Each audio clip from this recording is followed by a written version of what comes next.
Aramco and Sika Huntech Chemical Technology could be fined 740,000 euros rather, all for deny wrongdoing. Russia has lifted a ban on pipeline diesel exports via seaports, removing a large chunk of restrictions put in place last month.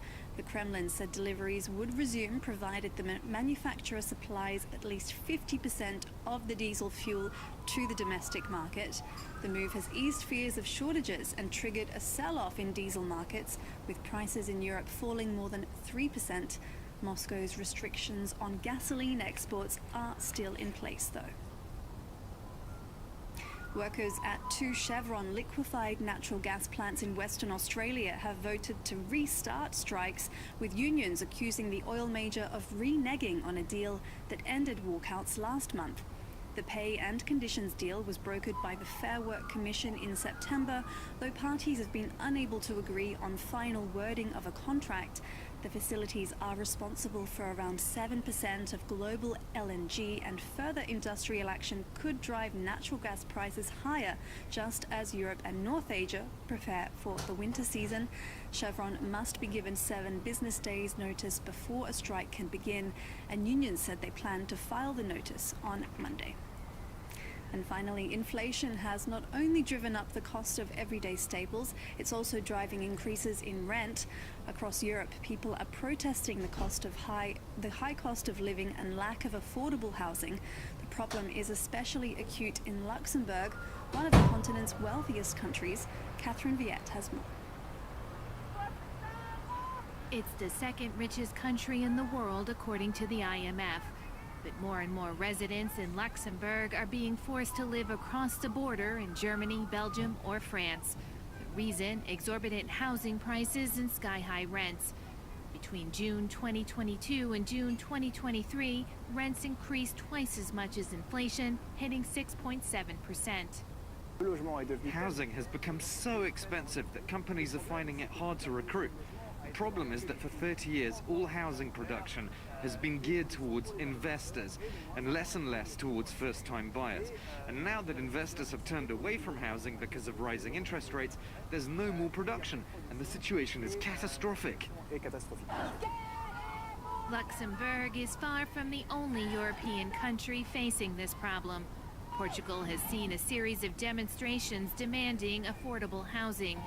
Between 2012 and 2021, the housing costs rose by a staggering 78%, twice as much as the rest of the continent. There are 3 alarming indicators which place Lisbon in first place in Europe regarding the housing problem. It's the country with the most tourist accommodations per inhabitant, the most empty houses per inhabitants, and finally, the relationship between salary and housing cost. Germany, too, is grappling with a real estate crisis. Business bankruptcies have doubled over the past year in the construction sector, impacting the government's plans to build 400,000 housing units next year. Well, tough times in Europe there, Francois. It's indeed. Many thanks for that, Karis Garland, who will be back with the closing word for the week on Wall Street. In sports, all eyes turn to rugby here in France. The hosts of the World Cup, their final group phase match taking place in Lyon against their transalpine cousins, Italy. If France win, they finish top of the group, setting up a possible encounter in the quarterfinals against South Africa.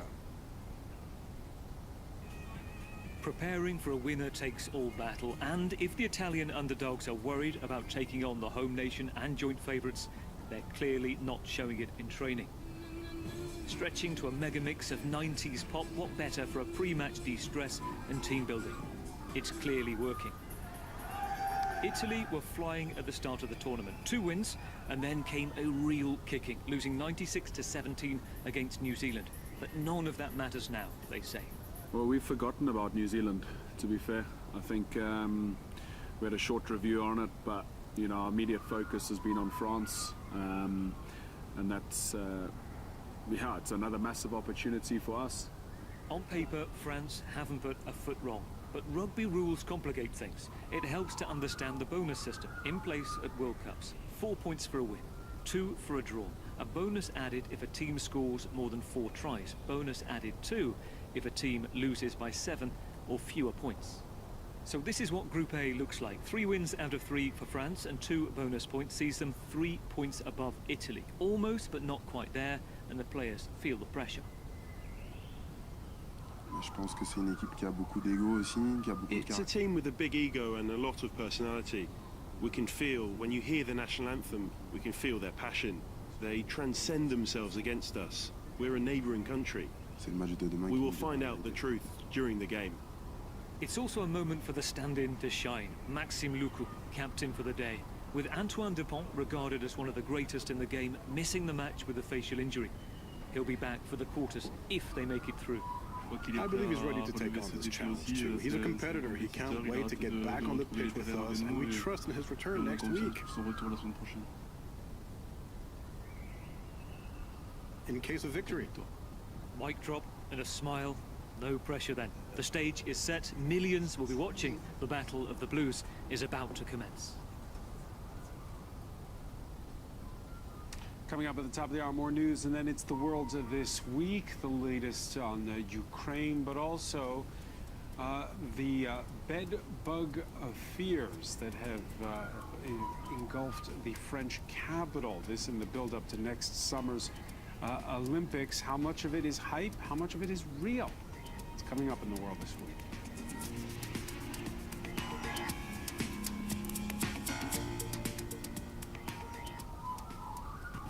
I'm Gulliver Cragg, France 24's correspondent in Kiev. I'm forever crisscrossing Ukraine, Poland and other countries in the region to keep you up to date with all the news from Central and Eastern Europe.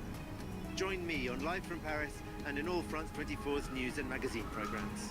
Gulliver Cragg, one of the 200 France 24 correspondents around the world. The world is ever changing. The news doesn't wait. France 24 gives a global perspective that an educated, intelligent, and active viewer is going to want to have to be able to fully understand the issues of the day. That's why it will always be there to help make sense of world events. J'ai l'habitude de suivre France 24 partout où je me trouve, et ce grâce à mon smartphone, parce que je ne reste pas souvent devant la télé. Quand une information circule sur la toile, j'utilise l'application de France 24 pour vérifier l'authenticité. For the best international coverage, 24 hours a day, no matter what, France 24 is with you everywhere, all the time. Liberté, égalité, actualité.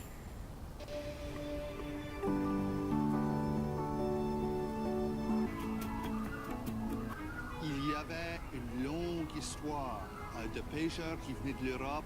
Centuries ago, the territory of New France stretched across parts of Canada and the US. The descendants of these regions fervently preserve the traces of their French-speaking heritage. Grâce à notre université, on peut montrer le rayonnement de la francophonie torontoise en Ontario. And language is a political issue. Mon devoir, ma responsabilité de protéger et promouvoir le français. Je pense aussitôt que tu fais de la musique en français ici, c'est vu comme un geste politique. Watch New France Revisited on France 24 and France24.com. Hello and welcome. You're watching France 24. Stories we're following for you at this hour. Jailed Iranian activist Narges Mohammadi winning the Nobel Peace Prize. In a statement from prison, the 51-year-old vowing never to stop striving for democracy, freedom, and equality. A 10-year-old and his grandmother killed in a fresh strike on civilians in northeast Ukraine. This one day after a Russian cruise missile killed 52 at a funeral wake. An EU summit in Spain ratifies a new migrant pact. It imposes burden-sharing mechanisms in case of a sudden influx of asylum seekers. Outvoted, Hungary and Poland block a final statement from the 27. After the news, the world this week, how the row between Republicans that brought down the U.S. House Speaker impacts the rest of the planet, beginning with Ukraine. Also, we'll be asking our Friday panel of journalists about the bedbug fright that's engulfed France 9 months before Paris hosts the Olympics. And if you've got an itch to scratch, The hashtag where you can reach us is World This Week.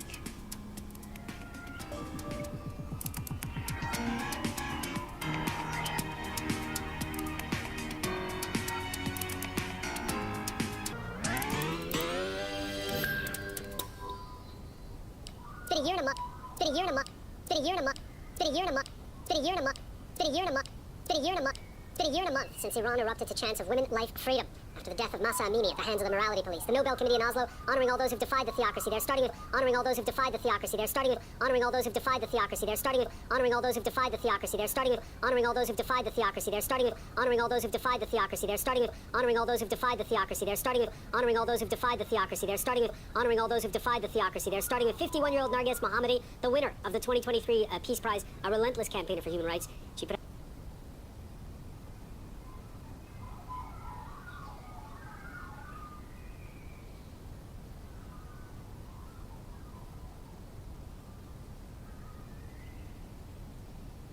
named, like were there grandstands named after them? Well, not grandstands named after them, but there were certainly monuments or reliefs and monuments that would stand the test of time. I mean, we know that there was families. Gladiators had families. That's the funny thing. We never hear this, but they were married with children. Not all of them lived in the camp. Some of them lived at home and then came to train. And funny thing, we never hear this, but they were married with children. Not all of them lived in the camp. Some of them lived at home and then came to families. That's the funny thing. We never hear this, but they were married with children. Not all of them lived in the camp. Some of them lived at home and then came to families. That's the funny thing. We never hear. Gladiators had families. That's the funny thing. We never hear. Gladiators had families. We know that there was families. Gladiators had families. That's the funny thing. We never hear this, but they were married. Gladiators had families. That's the funny thing. We never hear this, but they were married with children. Gladiators had families. That's the funny thing. We never hear this, but they were married with children. Not all of them lived in the camp. Some of them lived at home and then came to train. And but one of the most incredible things is to walk the streets of Pompeii, and I highly recommend. Go do it. And what will people see there? You'll see graffiti on the wall that says Calidus is the killer of all ladies. He's so handsome. And you think somebody 2,000 years ago, before the eruption of Vesuvius happened, was so enamored with this gladiator. He's so handsome, he's so dreamy, that they wrote their name. And I mean, people ask about gladiators. These are sportsmen who are mortal. We're still talking about them. I think that says an awful lot. I'm not sure we'll talk about a lot of our sports people 2,000 years from now, but I'm fairly certain if the Colosseum still stands 2,000 years in the future, we'll still be discussing gladiators as we are. More than $1,000 for 4 people to go to the Colosseum these days. Yeah. I think you can get cheaper tickets, but that's what Woz says. Yeah. I'm pretty sure the sea tickets are pretty expensive. I don't know how much they are, but they're pretty penny too. So. Yeah. What if you want to go to World Cup finals and things like that? You're paying that money these days as well. Do you think we'll ever lose interest in them? No, I don't. I think that I've got this phrase, which is, people will say history repeats itself. I hate that phrase. I think it's nonsense. Saying history repeats itself is putting the blame somewhere else. My belief is, I say people repeat themselves.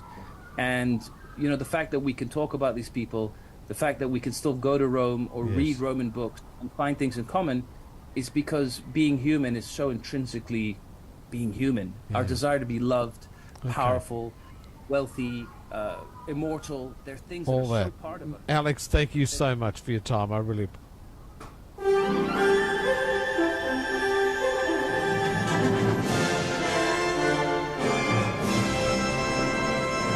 ABC News with Andrew Kalupas.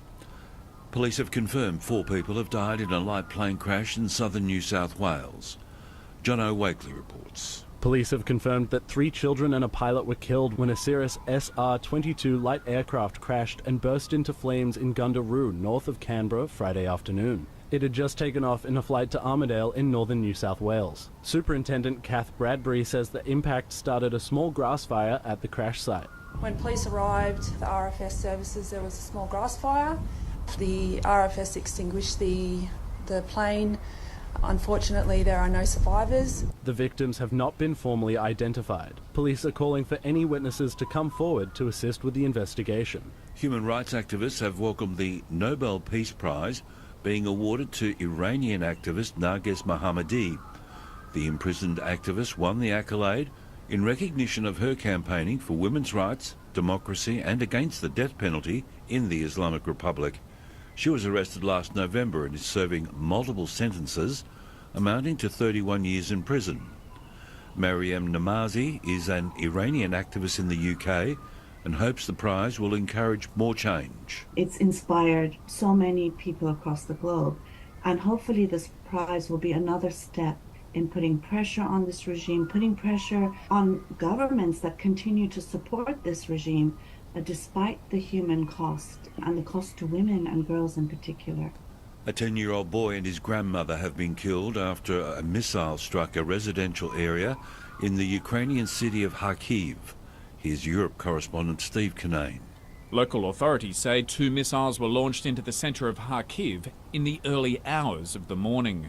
Rescue workers found the body of a 10-year-old boy in the rubble, under his blanket, in his Spider-Man pyjamas. The death toll from Thursday's missile strike in the nearby village of Rosa has risen to 52 after a victim died in hospital. The UN High Commissioner for Human Rights is investigating the attack. Targeting civilians is considered a war crime. Steve Kinane, ABC News. Poland and Hungary have rejected migration policies proposed by the European Union at the end of a summit in the Spanish city of Grenada. The EU's Grenada Declaration instead focuses on the bloc's enlargement process and strengthening economic competitiveness. European Commission President Ursula von der Leyen says migration is still an important issue for the bloc. The better we are with legal pathways and humanitarian corridors, the stricter we can be and have to be with the return of those who are not eligible for asylum. We have our international obligations, we will fulfill them, but we as Europeans will decide who comes to Europe and under what circumstances. The UN's Children's Agency warns the worsening impacts of climate change will continue to displace millions of people around the world. A new report suggests over 43 million children have been displaced in the last 6 years due to extreme weather events. Floods and storms accounted for 95% of recorded child displacements.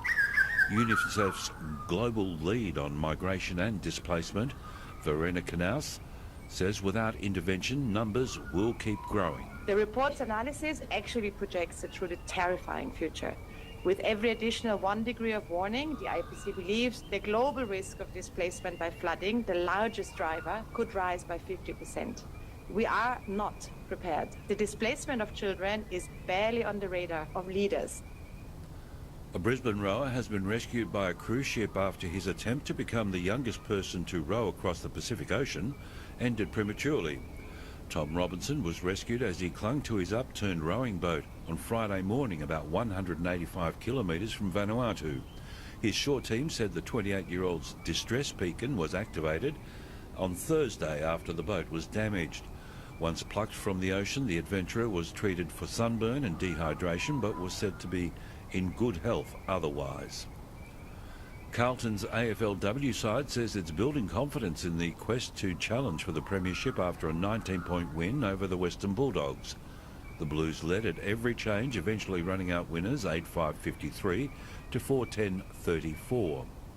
The Bulldogs remain winless for the season, but the Blues are up to 5th on the ladder, and ruck Jessica Good says they're gathering momentum. ABC News. ABC Radio Weather Update. Cloudy, winds southerly 15 to 25 kilometres an hour, a minimum of 8, a top of 15 for Saturday. Sunday, partly cloudy, a low of 8, a max of 15, and Monday, partly cloudy, a minimum of 7 and a max of 16.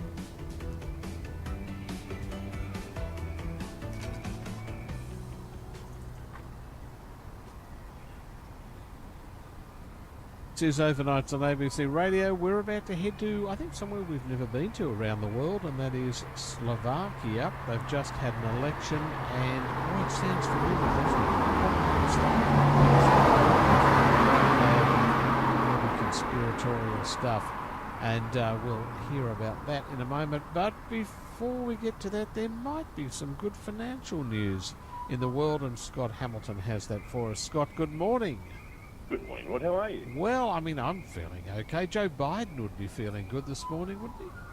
Look, you're right there. Of course, U.S. employment, well, that was up yesterday, or this morning, our time, and non-farm payrolls up 356,000 in September. So the unemployment rate in the U.S. will remain steady at 3.8%.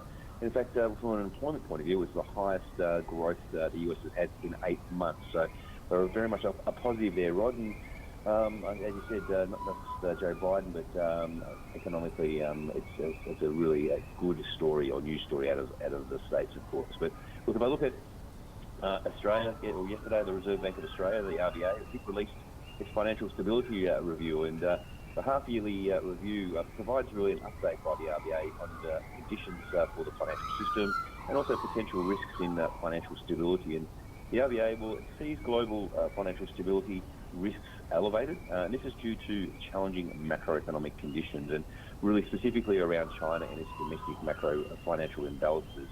And as we know, we've spoken over the last few months now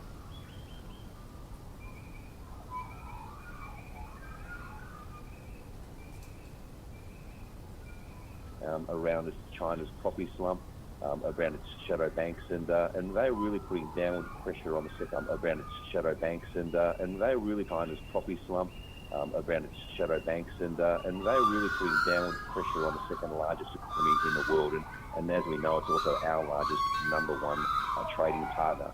So the RBA, they singled out Country Garden, which is one of China's largest property developers. It's noted its defaults to offshore debts, delays in various payments, and this is due, of course, to the reduction in demand for new housing in China. So, look, the report also highlights the Australian households and businesses that they are vulnerable to financial risks due to rising inflation, as we know, and also higher interest rates on the back of that. As we know, inflation in Australia is currently sitting at 6.0%. The cash rate the RBA has at 4.10%. So overall, the review has Australian households largely resilient, but the RBA also notes that some households are now becoming vulnerable to any what it calls further shocks. But businesses are seeing cost pressures, of course, slowing demand is really starting to weigh on them. So the RBA, they continue to monitor these issues, amongst others, to help support any need for a cash rate movement. Now, as we know, the cash rate was on hold this month, but many economists expect a 25 basis point rise in November. Now, that would move the cash rate from 4.10% to 4.35% if that happens. So that's certainly one to watch. But if I look at equity markets, the Australian market, the ASX 200 closed out yesterday up 25 points at 7,143 points. On the back of the US data, well, the Dow Jones, that's currently up 308 points at 33,427 points. Asian market was mostly up. Europe was up. If I look at the UK, the FTSE, well, that was up 43 points at 7,494 points. In currencies, it was a mixed, the Aussie dollar was mixed on the crosses, currently 63.82 cents to the US dollar. It was down against the New Zealand dollar, currently down at $1.06 to the New Zealand dollar. Oil was up slightly at 79 cents at $83.10 US a barrel. And gold continues to rise late in the week. It's up $13.20 at $1,845 US an ounce. So really, with no major data releases out next week in Australia, most of our eyes will be focused firmly on both the US and China going forward. Okay. The thing about the jobs report today, it was twice as high as people thought it would be. So why did they underestimate it so much? Look, you're right there, Rod. When they take the average of the four major cities in the US, it came in quite interesting that there was quite a difference between whether it was the New York City all the way through to Los Angeles. So there was quite a disparity or difference in the initial reporting and forecasting. So always with monthly reports can be some volatility on either side, so the risk can be either way. And this way was the risk was underweighted, and as we saw, and as you rightly noted, the unemployment rate was remaining steady. Employment non-farm payroll certainly rose dramatically. So I think if we look at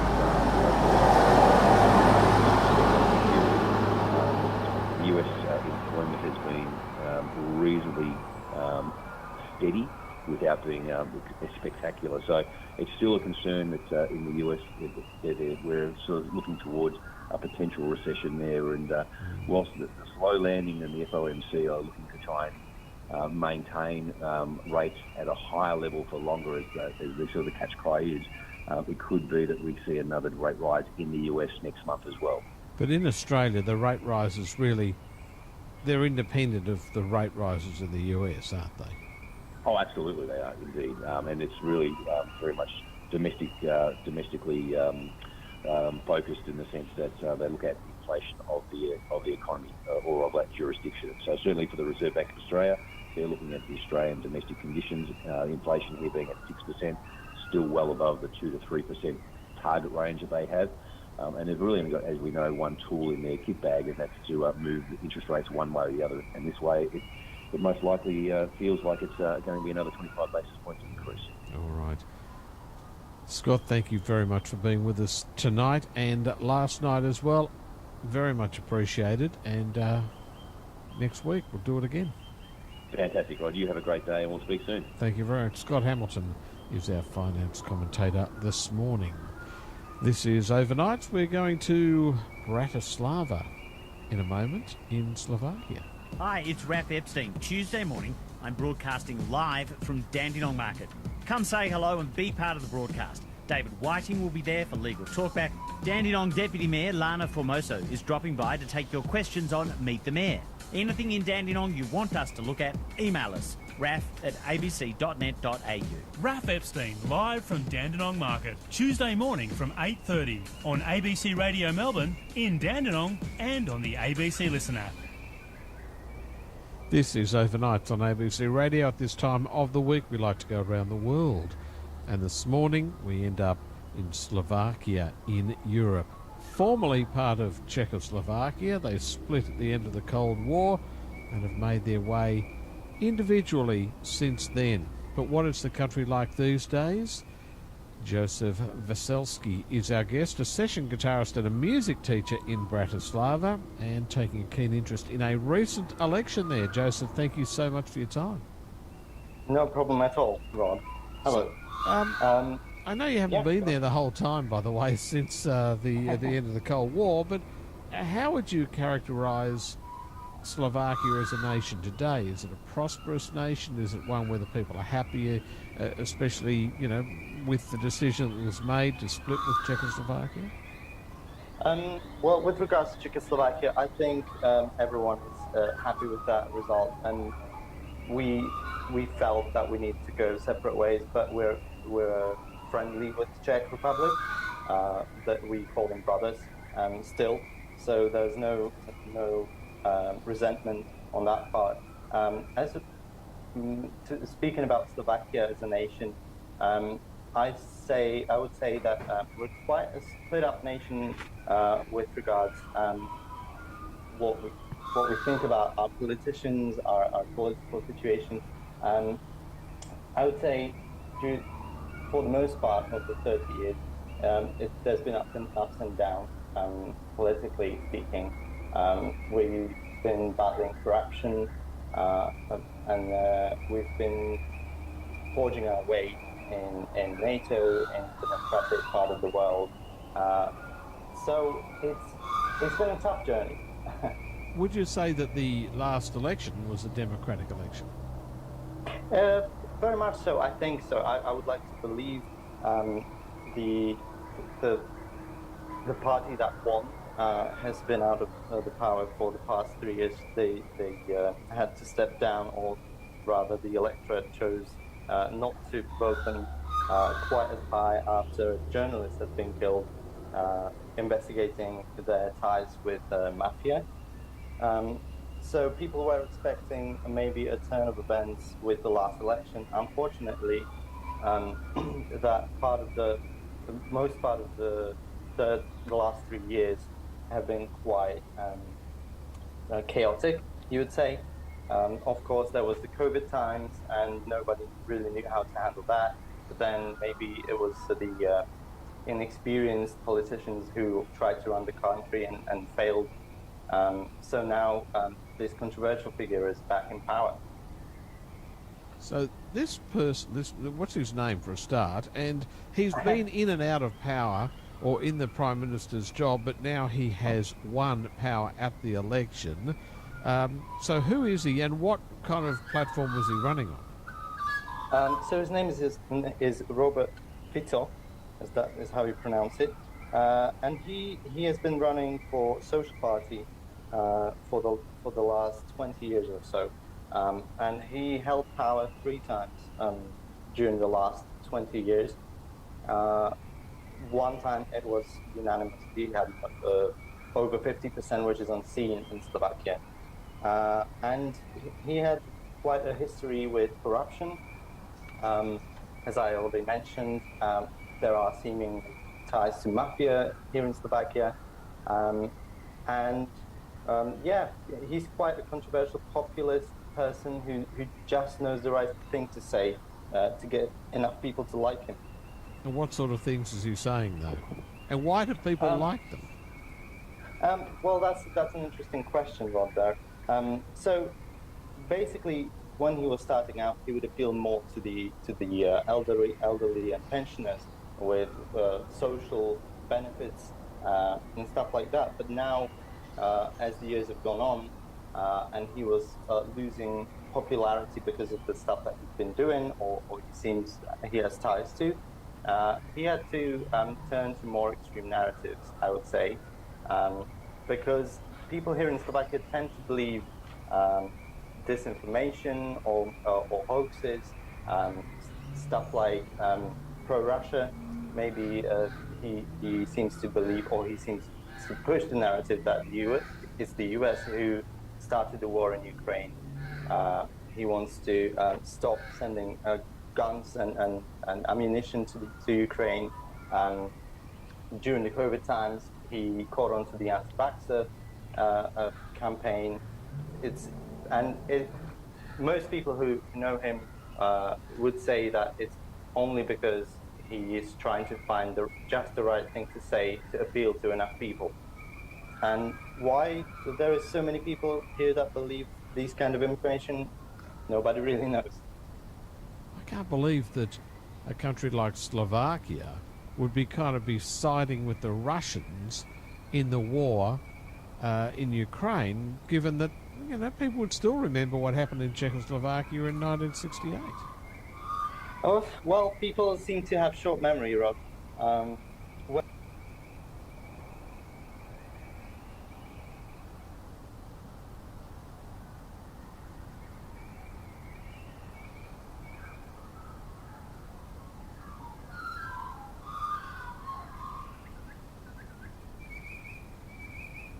There's still a majority of people who sides with Ukraine, and the polls seem to suggest that it's more than 50% that sides with Ukraine. But there's quite a lot. I think it's one of the highest in the EU that would like to see Russia win. Why people seem to have short memory, as I said, he has history with corruption and mafia, and people still vote for him quite a lot. But he still may not end up as Prime Minister, is that right? Because you need a coalition to get this government together, and in the end, maybe the coalition might go in another direction. It just might. It's unlikely, but he has won over 23%, so he still needs over 26% of another party to side with him. And there's this party that came in third, with around 17% of votes, which is actually split up from his party about 3 years ago. So it seems likely that they might join together because they have similar programs, they run for similar social ideas, but they split up, and enough of the party that came in third is now on the brink. They have just enough votes to lean left or right, to side with him or side with the other coalition. And they are the kingmakers here, and the whole country is in standstill waiting for what will happen, who will offer them the most. They actually want to the chair of Prime Minister themselves. So it's the question of who can give it to them. What else is going on? Joseph Veselski is our guest in Slovakia. I mean, a lot of people want to ignore the politics and they don't like an election campaign. They're ready for it to be all over. I'm guessing, I don't know, is voting compulsory? Does everyone have to turn up or not? Do we know how many people vote at these elections? And what else is happening in Slovakia? Well, voting isn't compulsory, of course. I think the last election had a turnout of 68% of voters. In regards to what else is going on, well, I don't know. There's sport. There's football teams making it into the European League. But yeah, I mean, the election has been the biggest news in the last week or so. And does it mean that the voting takes place over a few weeks or a few days or one day? Does everybody gather around the TV and watch the returns come in, and you have a result on the night? Obviously not, if they're still trying to put a government together, but people know who won the seats. Are they individual seats the way that we might know them in Australia or the UK? Yeah, so the voting takes place over one day only, and usually we know the results on the next morning. By the next morning, most of the electorate has been counted up, and you would know which party got how many seats, and usually you would actually know the names of who got in. Bratislava is a really interesting place, right on the border. There really probably isn't a country's capital anywhere that is further away from the rest of the country than Bratislava is in Slovakia, because it's right on the far western border of the country. It's a long way from the other side, isn't it? Does that mean that there's a feeling on the other side of the country that sort of the capital doesn't take much notice of them? You are right on the money there. There's one other major city on the other side of the country, but it's actually the current winner of the election who said there's nothing else in the east, and it's a popular saying of people who kind of make fun of that. Yeah, there's definitely less jobs, less industry on the east side of the country, and they do feel under noticed, maybe you would say. But yeah, Bratislava has been the capital since we split up with Czechoslovakia, and it has quite a good position because it's close to Vienna, which is capital of Austria, and to Budapest, which is the capital of Hungary. So it's kind of the close by to everything else. In fact, I think it is the capital cities in the world that are closest together, Vienna and Bratislava, so much so that they share an airport. Well, Bratislava has their own airport and Vienna has their own too, but Bratislava doesn't get enough traffic, so a lot of people traveling maybe to US or countries that are further away would fly from Vienna. So you could say they share airports by that, maybe. When do you think we're going to know who the Prime Minister is going to be? The winner of the Robert Fico has been given 14 weeks to forge a coalition by the president. If he can't do so, the right will go from him to the second runner, which is from the Liberal Party, who is trying to form the opposing coalition. And we'll see who the third party decides with, hopefully in the next 3 weeks, maybe. Okay. Well, when we find out, we want to hear about it from you. Joseph, thank you so much for your time. Sure. Thank you. That is from Bratislava, Joseph Veselski. This is Overnights on ABC Radio, and I want to get in this story as well because Frank Sinatra died 25 years ago, and there is a new musical, Sinatra the Musical, about his life, and it's about a specific part of his life, as the BBC's Vincent Dowd reports, and there is A very important name. Listen out for the Australian actress in this show.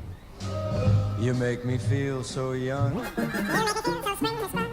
This show is an attempt to tell on stage a chunk of Frank Sinatra's life. Forevermore.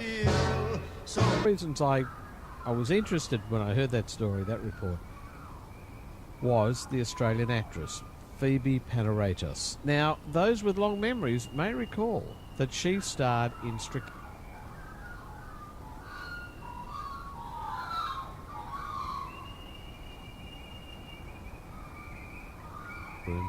And had been plucked from obscurity. That was her first role, and chosen by Baz Luhrmann to be in his stage version of Strictly Ballroom. She was here in this very studio, and we spoke to her a couple of times, especially after opening night and the excitement that she had. So happy for Phoebe, who's an incredibly lovely and talented person, is making it big on the London stage as well in Sinatra the Musical. Time now for the latest ABC News.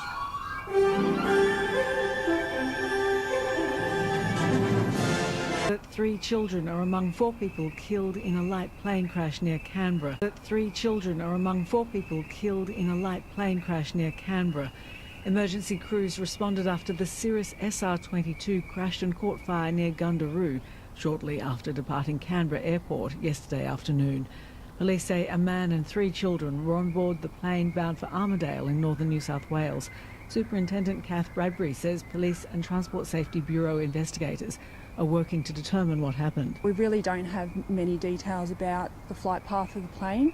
However, the collision is heavy impact which has caused a fire, and as I said, no survivors. The family of this year's Nobel Peace Prize laureate is hoping the award will inspire other human rights activists in Iran and around the world. Narges Mohammadi, who's serving a 31-year prison sentence in Iran, has been honoured for fighting women's rights and democracy in the Islamic Republic. The Nobel Committee's also praised hundreds of thousands of Iranians who protested against what it calls the government's oppressive policies towards women. Ms. Mohammadi's brother Hamid Reza says her win is a win for human rights. Not just as a concept. She has been on the ground with people in Iran. The regime in Iran has tried to silence her, but they have not succeeded. This award, it is a signal to the regime that they see what they are doing. A 10-year-old boy and his grandmother have been killed after a missile struck a residential area in the Ukrainian city of Kharkiv. Europe correspondent Steve Kinane reports. Local authorities say 2 missiles were launched into the centre of Kharkiv in the early hours of the morning. Rescue workers found the body of a 10-year-old boy in the rubble, under his blanket, in his Spider-Man pyjamas. The death toll from Thursday's missile strike in the nearby village of Rosa has risen to 52 after a victim died in hospital. The UN High Commissioner for Human Rights is investigating the attack. Targeting civilians is considered a war crime. Steve Kinane, ABC News. Ivory Coast President Alassane Ouattara has removed the Prime Minister and dissolved his government. The President's Secretary-General made the announcement but hasn't provided a reason. He added the government will temporarily remain in charge until a new Prime Minister and government are appointed. The Ivory Coast is set to hold a presidential election in 2025.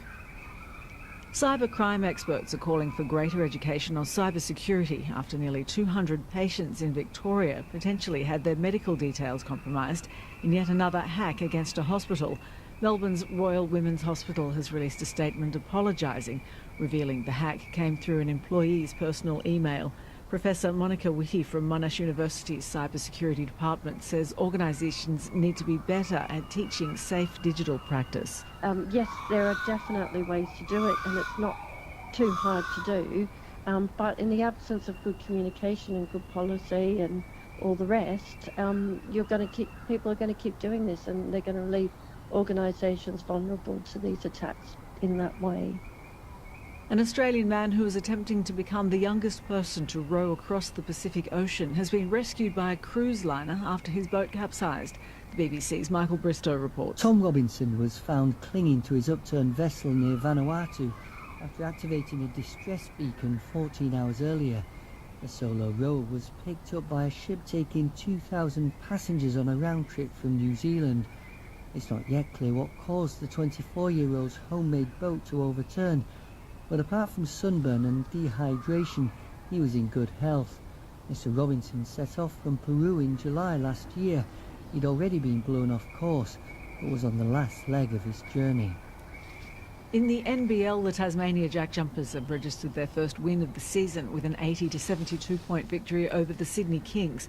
In a rematch of the 2022 Grand Final Series, the Jack Jumpers took an 8-point lead into the main break before closing out the match. Milton Doyle scored 21 points for Tasmania, while Jalen Adams netted 21 for the Kings. Collingwood midfielder Josh Dacos has been awarded his first Copeland Trophy as the Magpies' fairest and best. After a career-best season, the 24-year-old finished the night with a total of 301 votes after taking part in all 27 games for the Magpies this year. Nick Datos and Braden Maynard secured second place, both finishing on 14 votes behind with 287. ABC News. Tune your mood with the ABC Listen app. Get swept away in a podcast. Some people come to remembering very funny things from surgery. Really? Choose the news that suits you. Call live radio shows. Carl is calling from the ABC Listen app. Hello, can we make it Science Week again? And find a playlist that moves you. Anytime, anywhere, every day. Life sounds better with the ABC Listen app.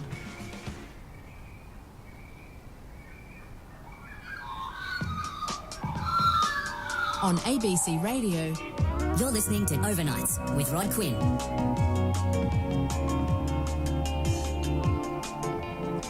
Could better health be just a few steps away? Gordon Lynch will explain why in just a moment. But before we get to that, let's have a look at the weather around Australia today, and some warm temperatures and a little bit of rain in some parts of the country. Let's start this morning in the Northern Territory and work our way around from there. In Darwin, sunny, 35 degrees. Alice Springs, sunny, 28. Katherine, sunny, 37. Tennant Creek, wind easing, sunny and 32. In Queensland, Weipa, partly cloudy, 36. Cairns, shower or two, 30. Townsville, possible shower, 30. Mackay, partly cloudy, 27. Rockhampton, partly cloudy, 28. Bundaberg, possible shower, 27. Brisbane, shower or two, 24. Toowoomba, partly cloudy, 21. Gold Coast, shower or two, 23. Mount Isa, sunny, 35. Longreach, sunny, 34. And Gympie, shower or two, 24. To New South Wales, where it's all mostly sunny or partly cloudy. Broken and 19. Grafton, partly cloudy, 23. Moree, partly cloudy, 26. Burke, sunny, 27. Armidale, cloudy, 17. Dubbo, mostly sunny, 23. Tamworth, partly cloudy, 23. Deniliquin, mostly sunny, 19. Orange, partly cloudy, 15. Newcastle, partly cloudy, 20. Gosford, partly cloudy, 19. Sydney, partly cloudy, 19. Sydney's West, partly cloudy, 19. Eden, partly cloudy, 17. Becoming cloudy in Wollongong, 19 degrees in Wollongong. Wagga Wagga, mostly sunny, 19. Albury, partly cloudy, 18. In the ACT, Canberra, morning frost, sunny and 18. Victoria, Mildura, sunny, 20. Wodonga, partly cloudy, 18. Wangaratta, morning frost, partly cloudy, 18. Bendigo, partly cloudy, 17. Ballarat, cloudy, 13. Geelong, cloudy, 15. Melbourne, cloudy, 15. Sale, cloudy and 16. We hope things improve in Sale and the Gippsland area. In Tasmania, Burnie becoming cloudy, 15. Launceston becoming cloudy, 17. Bothwell, cloudy, 13. Hobart, cloudy, 16. Queenstown, shower or two, 12. In South Australia, Adelaide, mostly sunny, 20. Mount Gambier, cloudy, 15. Whyalla, sunny, 21. Port Lincoln, partly cloudy, 19. Coober Pedy, partly cloudy, 27. Oodnadatta, sunny, 29. And to Western Australia, finally, Kalgoorlie sunny 32, Bunbury sunny 28, Esperance sunny 28, Albany sunny 27, Perth sunny 34, Geraldton sunny 28, Port Hedland sunny 38, Broome sunny 36, Karratha sunny 37, and Kununurra sunny and 38 degrees. We're going to climb a stairway to fitness in a moment. Rhonda Galbaldine, former Commissioner on this Disability Royal Commission. Why the recommendation that phasing out of segregated schools is 28 years away? You know, it could be brought forward, but we really wanted to get a vision that surely we could buy into as a society, that every child is able to mix with every child and be there day to day. Ali Moore. Weekdays from 3:30 on ABC Radio Melbourne and the ABC Listen app. On ABC Radio, you're with Rod Quinn. It is time for our weekly look at the world of health and fitness with Professor Gordon Lynch from the University of Melbourne. Gordon, good morning. Good morning, Rod. This morning, we're not going on a stairway to heaven, but we're going on a stairway to fitness. This is remarkable because a lot of people, they don't know where to start with their workout. They want it to be easy. This could not be easier. It almost sounds too good to be true. What I'm talking about today is based on a new study that's found that walking up more than 5 flights of stairs a day could reduce the risk of cardiovascular disease by a whopping 20%. Now, this is very exciting. It's a study that was just published in the journal Atherosclerosis.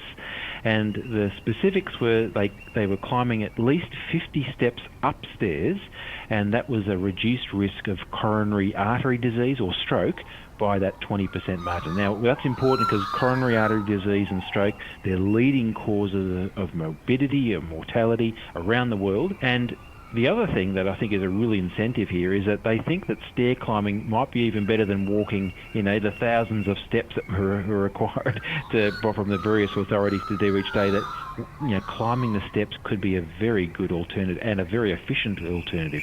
Now, they got this from mining a very big data set. It's a very famous UK biobank. I don't know how many studies have been published mining this particular study, or over 450,000 adults. And what they've got there is they're tracking susceptibility to cardiovascular diseases based on their family history, various risk factors, including genetic risk factors, but also their lifestyle habits, which included how many times they climb stairs. And they followed these people for around about 12 and a half years.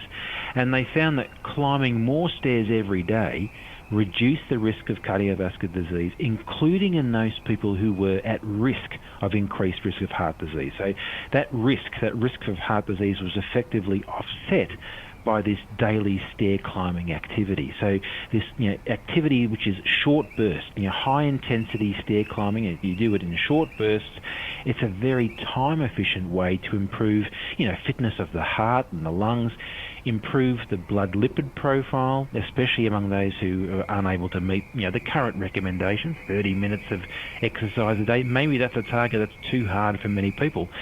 But stairs, they said, was a very inexpensive and largely publicly accessible way to incorporate exercise into everyday routines. And that's the sensible way that we can get more exercise and a very effective way to potentially reduce cardiovascular disease. So is this saying that climbing 5 flights of stairs a day is going to reduce the risk of cardiovascular disease by 20%, or only within the boundaries of further exercise? No, this is saying that as part of our expectations to do more exercise each day, if we incorporated stair climbing into our incidental exercise as part of overall activity, that's going to be the way to do it. So many people say, well, I don't have time to do exercise, but they may have a staircase in their workplace which allows them to just do a few bursts of this activity several times during the course of the day, and they've already reached or exceeded, this minimum of, 5 flights, it's 50 steps upwards, which is going to have these benefits. So I think from a practical perspective, how we get more activity into each day, what's a sensible way of doing exercise, stair climbing could be a very good way to achieve this. Well, the Stairmaster has been part of a lot of people's routines. So how big do these flights of stairs have to be? And if you happen to live in a house that's second story and you've got to go up and down the stairs, how many times a day do you need to do that? Yeah, I mean, the idea, if you're thinking about it as an everyday activity, I think you mentioned the Stairmaster and other things. That can be part of a structured way of doing a fitness program, but I'm talking also about the incidental activities in the workplace. So ideally, if you're incorporating stair climbing to that daily routine, you're going to get this benefit. So if you're working in a high-rise building, and it's probably not feasible to climb, multiple floors every time you're there, but if you only have to climb 2 or 3 or 4 floors at a time, so you can get off at an earlier flight, for example, and walk the rest, then doing this a number of times a day should produce these benefits. So I think this is where I'm coming from as an activity for every day. Now, of course, we always say get the all clear from your doctor to do stair climbing, as an activity. Now, especially if you've got existing health conditions. So medical complications like high blood pressure and other things may mean that stair climbing isn't a suitable exercise for you, but your GP or your specialist are the best people to advise you on whether you should be doing climbing stairs as an activity and whether it's a safe activity for you. But stair climbing is actually no different from any other forms of exercise. You need to build progression into it. So you start by climbing, 1 or 2 flights of stairs, and then, you rest and catch your breath. You allow your heart rate to come down. Then you try walking up another 1 or 2 flights of stairs, and then you rest again. After a few days or weeks doing that sort of exercise intensity, then try climbing 2 or 3 flights before resting. So you're building the intensity gradually, you're climbing more flights before you're resting and so on. The goal is that you're climbing several flights fairly easily without having to catch your breath. So as you become fitter and stronger, increasing the intensity of the stair climbing, you're doing more sets, you're climbing multiple flights more often. Some people try and climb 2 steps at a time. Some very ambitious people using stair climbing as a fitness type routine, they wear weighted vests and do all sorts of activities. I'm not necessarily advocating for that. For most of us, I'm thinking of this in our workplace and other places where we've got access to stairs, that we should be trying to do it. And there are various variations of how to climb stairs, but simply, for most of us, climbing those multiple flights, reducing the risk between the climbs, that's a surefire way to boost exercise intensity and get these health benefits, which are very exciting. Okay, Gordon Lynch is our guest, talking about climbing stairs for better health. So, how does climbing stairs improve your health? There are quite a few ways, aren't there? There are. So if we think about the general improvement to overall fitness, now if you think about climbing stairs, generally speaking, it gets you huffing and puffing. So you know that that's going to be a cardiovascular exercise. It's elevating your heart rate over time. It's going to lead to a stronger heart. That means you're able to pump blood more efficiently around the body. That can help reduce blood pressure, can reduce the risk of heart disease. But it's another activity, as you're climbing, it engages these multiple muscle groups, especially the thigh muscles, the glute muscles, the calf muscles, as well as your core as you're maintaining stability as you're climbing. So it's one of actually the best exercises you can do for bone health. That's because as you're climbing vertically, you're actually working against gravity, and that's loading the bones and stimulating bone metabolism, and ultimately it strengthens the bone over time. So I think if you're thinking about overall benefits, another would be improving balance, especially among healthy seniors. There's been some studies that have shown that climbing stairs has improved balance, and therefore that means a reduction in the risk of falling. And I think that's a really important overall improvement in fitness. You've got to be careful, though, obviously. Going upstairs, if you slip, it could be bad. Going downstairs. Now, we're only talking about going upstairs at the moment, aren't we? We're not talking about going downstairs. Do we know if there's any benefit to walking downstairs? So walking downstairs activates muscle groups in different ways and it stretches muscles in different ways, and it's usually an easier activity to walk down than to walk up. Typically when muscle biologists talk about walking uphill makes you tired, walking downhill makes you sore, and that's usually a delayed onset soreness that a couple of days after you walk downstairs, if you do a lot of it, your muscles have been acting as brakes, and that's when you get soreness later on. But I think it's the cardiorespiratory benefit I'm talking about. So if we're walking uphill, it's things like weight management. If we're burning more energy by climbing stairs, that makes sense, that our muscles are doing more work. Therefore, if we're trying to get to a healthy weight and maintain that, that's going to be a good outcome. I think I mentioned about the heart and the circulation. That's going to be important for high blood pressure, all of those things that relate to heart disease, lowering cholesterol, and potentially stress relief. And you might be thinking about stress relief as you're climbing the stairs, but any of these sorts of activities trigger the release of endorphins or mood enhancers that reduce anxiety. And we know that chronic stress is related to heart disease and then a range of other conditions as well. So regular stair climbing could be one of the ways you try and manage stress, and that will be about the heart. But I think you mentioned a good point about safety, because it should be safe for most people, Rod, but it is a high-intensity exercise, so it may not be suitable for everyone. So as long as you don't have knee osteoarthritis or other conditions, stair climbing is generally safe. It's considered as low impact. The pressure equivalent is about 2 times one's body weight when you're walking upstairs, compared to, say, 3 or 4 times when you're running. So it's considered a low-impact exercise. But I agree, safety should be paramount. We put that first. Maintaining your balance, keeping your eyes on the stairs, and just making sure your whole foot's on the stairs. Don't take those risks. Stop if you feel out of breath, or you feel faint, or you're dizzy, or in pain. Or, it's, of course, being sensible. Use stairs that are well lit and ventilated, and consider security issues as well. If you've got access to a stairwell, etc., is it a safe place for you to be doing that exercise? And if you were to get into trouble, would someone be close by to help you? I think that's an important consideration for all of our exercise activities. So it's a simple change to a daily routine. You often see the staircase and say, oh, look, I'll press the button, I'll go up the elevator or whatever. But if you can incorporate stair climbing, it can contribute to a healthier heart, reduced risk of heart disease. It's a really important and a good public health message, and I hope it'll encourage our listeners to choose the stairs instead of the elevator when it's safe and practical to do so, and to reap the rewards of that activity. It's something that's so simple that people can do. They don't need fancy workout gear. They don't even need expensive shoes. It's just something that they can do either at the office, if you work in a building that might have more than 5 floors. But even if it's only one, you just go up and down 5 times. Is that right? Yeah, you can, and you can do it at different times of the day. You don't have to do it every time, but it's just, if there's an opportunity to walk up a couple of flights of stairs instead of taking an elevator, that makes sense to me. And I think what this latest study is showing is that after a while, take it.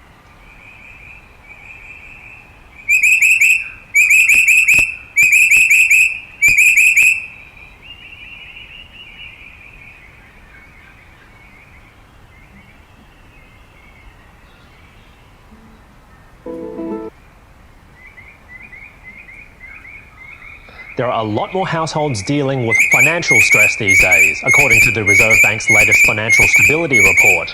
For instance, let's consider the number of owner-occupiers on variable rate home loans whose essential expenses are higher than what they earn. Now that's jumped from 1 to 5% in just over a year.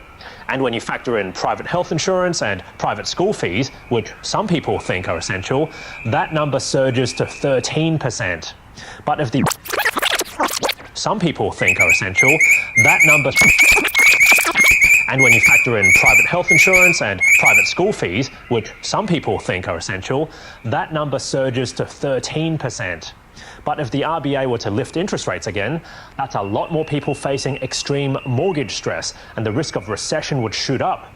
However, this doom and gloom scenario is very unlikely to happen, at this stage anyway.